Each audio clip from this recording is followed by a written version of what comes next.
Hello everyone, this is the Good Captain, and this video is going to be a little bit different than my previous videos. I'm now going to review uh, both of my previous campaigns, starting with the one we just finished. I'm also going to take some time and cover some other topics that are relevant to what I'll be discussing here. But I first wanted to start with the Link campaign game Operation Sealion. This Link campaign game, if you get your major victories like I did, I had one minor though, is 14 missions in length, and it's pretty it's pretty tough, I have to say. Uh, I know I should say that at the end it probably looked easier than the beginning, because essentially it was, but I think that there's a reason for that, which I'll get to in a moment. But it was pretty difficult in that the first few missions really took everything I had just to eke them out. And the toughest one to me was the first one in a way, or at least the most aggravating. The Why is that? Well, you drop into the fog, which is actually real. It's worse than a night fight because at night you have gun flashes, uh, attacks against troops that ambush you are, I think, halved, right? Because of the night conditions. There's star shells. Okay, so there's things that you can do at night that you couldn't do in that scenario. And then coupled with that, there were 0 units on loan to us. And yes, I think, how many replacement? There's like 7 replacement points or something like that. But it does start.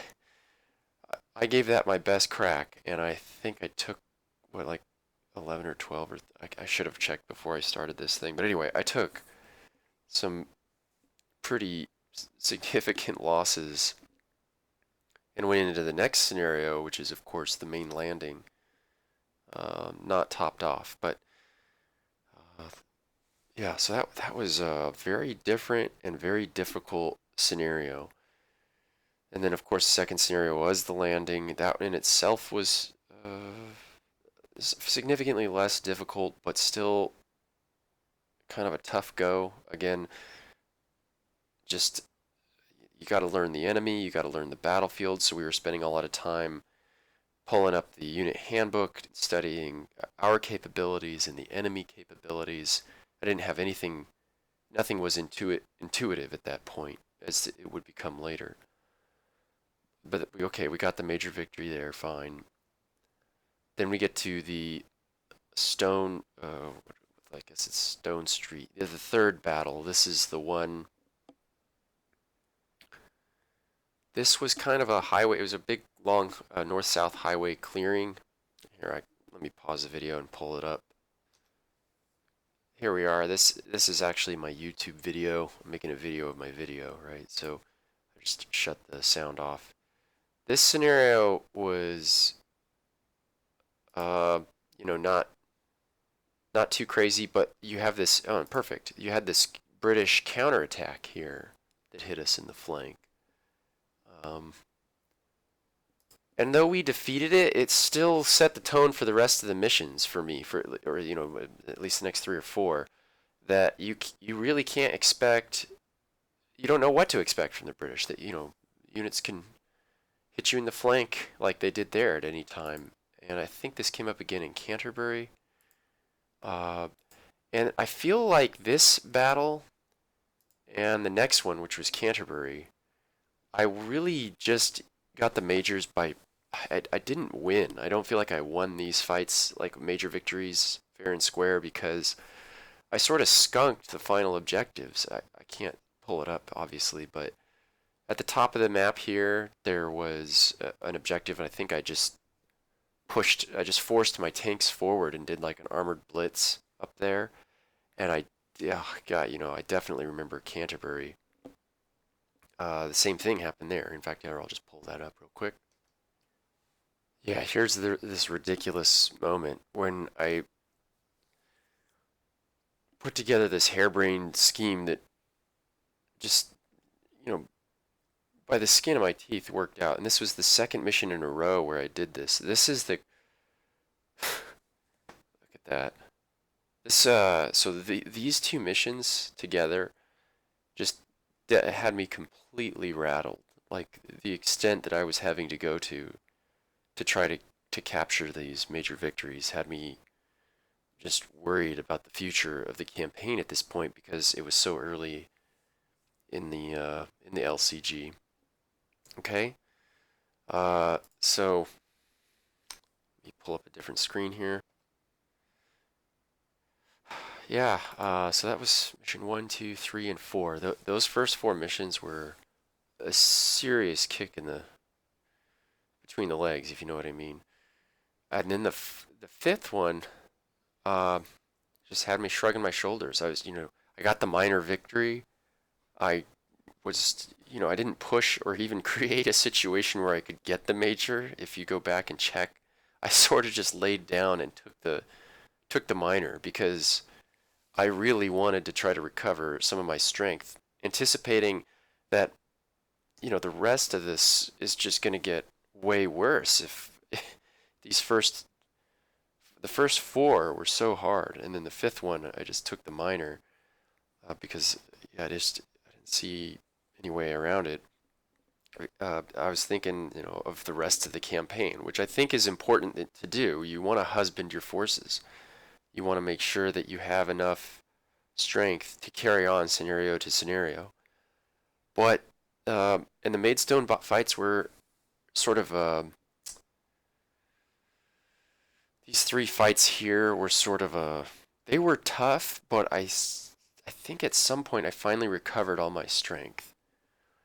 And then and then the Rotham battle, yeah, and then Seven Oaks, yeah, and then especially Biggin Hill. By Biggin Hill, and the crowning jewel for me was Croydon. Like this is these battles, I definitely recovered my confidence.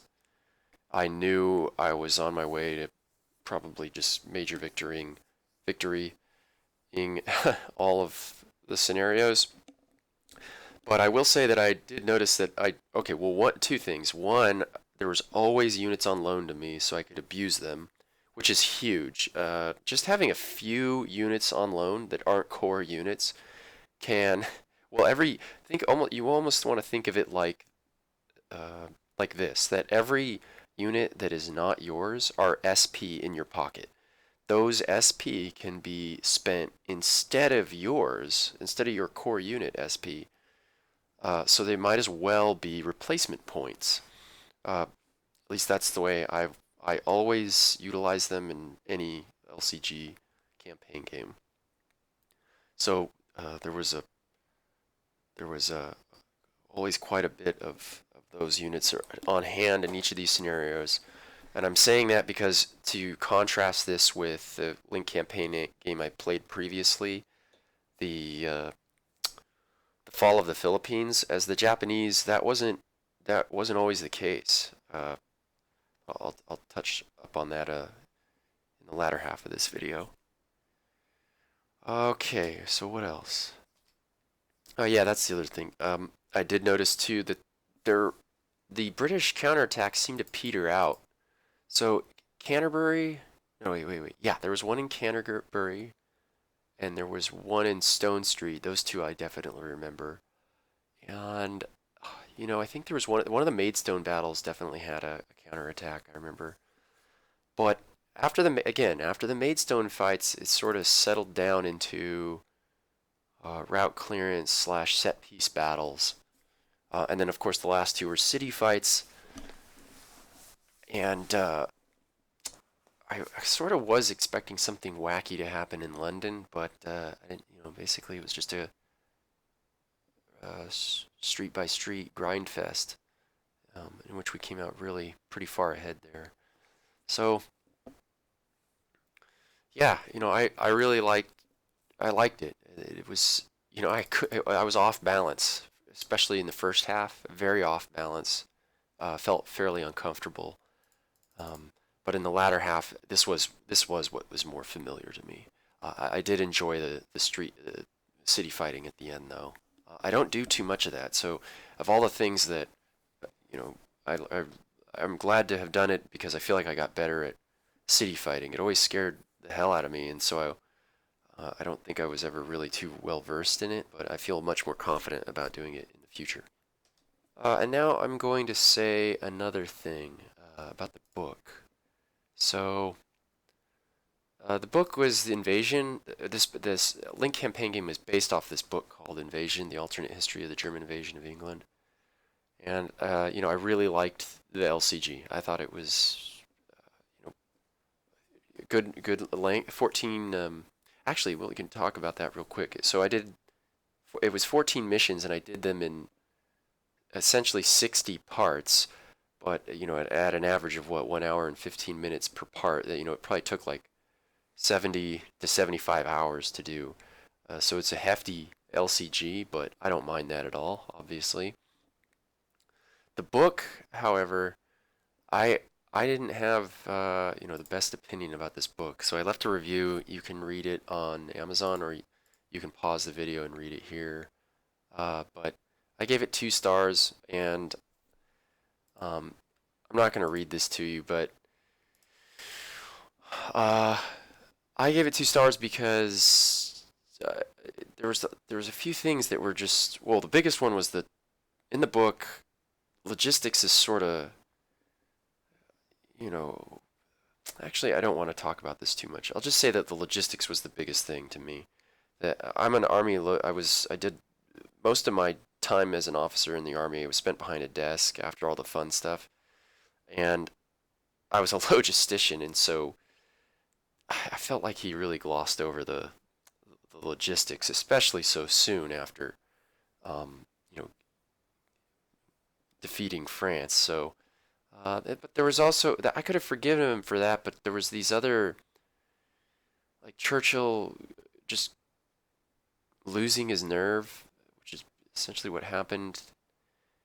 It just seemed like such an easy win, and I don't know, all the evidence that I've ever read, I admit in here that if the Germans got on the ground in force, that they could have very easily probably bested the British Army. The British Army at that time wasn't, you know, the best army to field in the world by any means, but the Royal Navy and the Royal Air Force, those were two completely different things. And the RAF was essentially brought to heel in like 3 days or something in the book. They just come up with a 3 or 4 day plan, and then that took care of the RAF apparently. And the Navy honestly just this does this haphazard, half-hearted counterattack into the channel, which I don't I see the British being a little more willing to take casualties to defeat an invasion of their homeland. So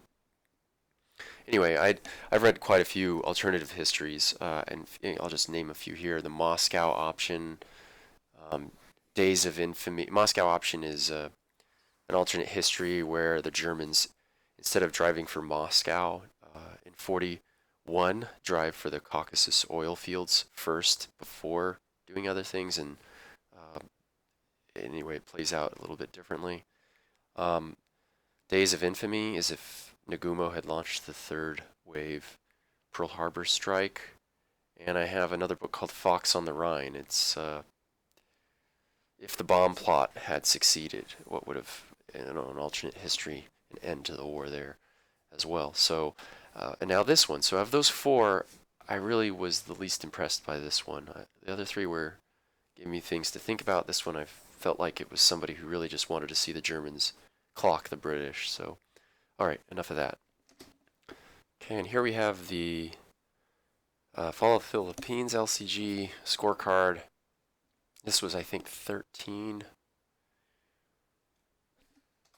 Yeah, 13 missions, and Some of the key differences in this were one, that this one was rigidly historical. In other words, it didn't matter how well we did, that it followed the historical timeline. And personally, these are not my favorite. I think you should be able to improve on something that was historically, um, if you're going to go the historical route, like replaying the fall of the Philippines, if you did better, if you got major victories in all your campaigns, I feel like it should just end sooner, or something slightly different should happen. I feel like the best LCGs are the ones where you can always affect history in some way. But I know that there are quite a few that don't do this, and this is one of them. So, um, especially over such a long timeline, this spanned what, 6 months or 5 months. Uh, so yeah, and the other thing I would say about this is that, yeah, it felt like there was less units on loan to us, and so it was harder to keep the core unit population in in perfect shape. So one of the other things I've done here is created what I call a trophy room. I should have done this a while back, but I just basically screenshotted my the end screens, just sort of to prove that I beat them. I just snipped these off of my own videos, but online, of course. But anyway, there's digital frames for each one, and I'll just keep recording them as I go now. But if you take my word for it, I've got something else that's somewhat interesting to show you, and that is these are all the LCGs from all three of the campaign series World War II installments, and everything you see in blue here is a campaign that I completed. Took it all the way to the end. I beat it. Um, so in the East Front there's 6, and in Rising Sun there's 6. West Front is double that. I wish there were more for East Front and Rising Sun, but that's okay. Uh, and I'm going to start with the East Front because the East Front is my favorite front in the war. I love the Russian stuff. I don't know why. Their equipment, their mentality is so interesting and unique to me that it's always held my interest. And uh, I used to play LCGs and just get really frustrated because after the first few missions, I didn't have enough strength points to win. And I was always frustrated by how few reinforcements I got. And one of the ones that really taught me how to play this game, one of the LCGs that I really cut my teeth hard on, was Operation Rumyantsev, which features a large Russian unit. I think it's in 1943. I actually forget exactly what battle you're fighting.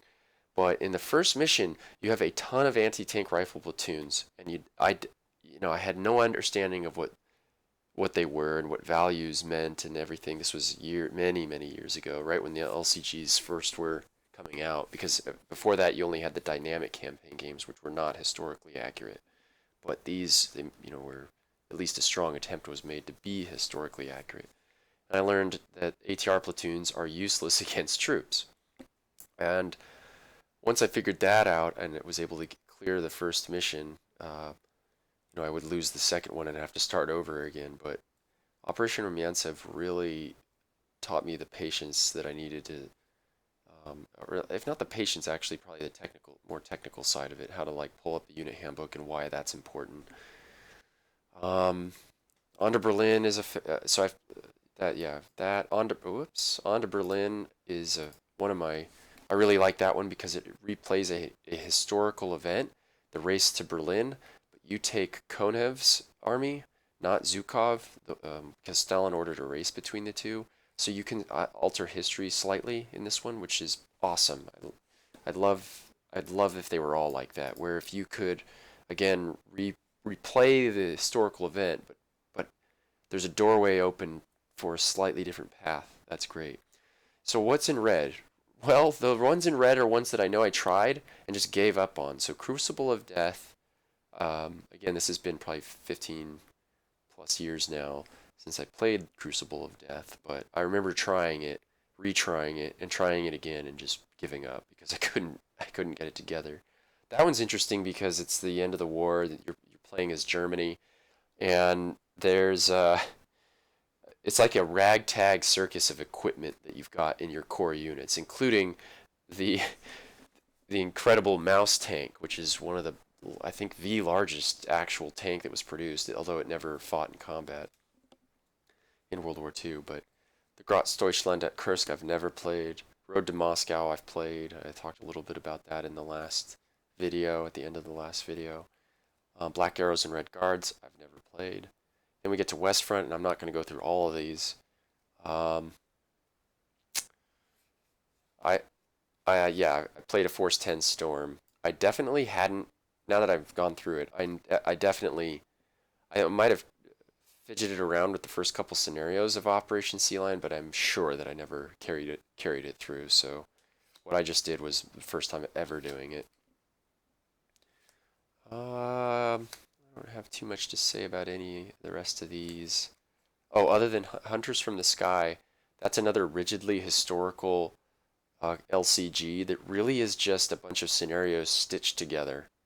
I played that right when I finished airborne school. I remember in 2006 I was really into the whole, anything airborne, and so I booted up this game and played through Hunters from the Sky, which follows the German airborne through World War II and all their operations.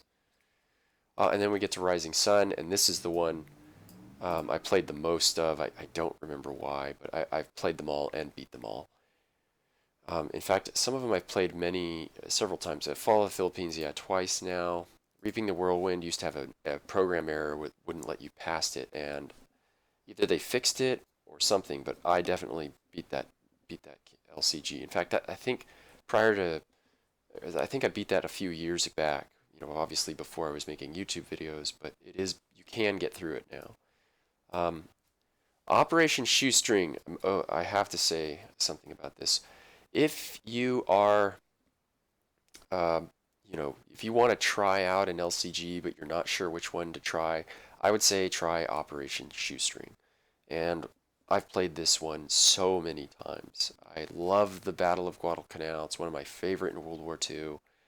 And this one is really, really easy, in my opinion. It's easy, really, frankly, because the AI is not the best at attacking. And there are a lot of times in that LCG where the Japanese are attacking you as the Americans. You're the Americans in this LCG, by the way. You're just defending against a bunch of bonsai charging Japanese, and you just sort of cut them down at your leisure. So if you want to, I feel like that's where I got good. I played that. I've honestly probably played and beaten that at least 4 times, maybe 5, maybe 6 even. But I know I've completed it multiple times with straight through major victories. Okay. Um, yeah. So where are we going next? We're going to Kwajalein next, and this will be my first shot at a scenario. Uh, I'm doing this for a couple of reasons. One, this was requested, and I think it was Corey that requested it. So shout out to Corey. Thanks for the recommend. I will give this a go. I see it's a difficulty level or complexity level 9, but I'm undaunted by that. I think that just means usually it has to do with more of size than anything else. So yeah, no problem doing this. I will do. This is actually kind of a cool, unique opportunity. I am going to do this scenario this coming Saturday, February 1st, because this specific island, Kwajalein, um, is an actual island, and is part of an atoll, but anyway, it's the biggest one in that atoll. So the actual invasion of this island was on February 1st. I will do the Kwajalein, or at least part one of the Kwajalein scenario, on the 76th anniversary of the actual landing to the day. So that's what's coming up. And I've already read this, but if you were with me on the Fall of the Philippines LCG, I did the same thing. I will study up on the battle itself and sort of give a snapshot historical view of what's going on, and then from time to time incorporate tidbits of history in the actual playing of the scenario. And interestingly, I thought this was kind of funny, but this scenario title it's titled "A Small Piece of Hell, Kwajalein," but there's really just compared to everything else in the Pacific, Kwajalein was not quote unquote hell. There were a lot of other. This was actually more of a. The whole battle for this island went rather well for the Americans, with relatively light losses. So I'm not sure that this was the best title for the scenario, but that's okay. So yeah, that's it. If you've been with me this far, thanks so much, Mr. Patho, Mark, Hannah, Corey. Thanks for. Oh, I should mention, if you have any recommendations at all, I really would just like to play whatever you guys want to see done.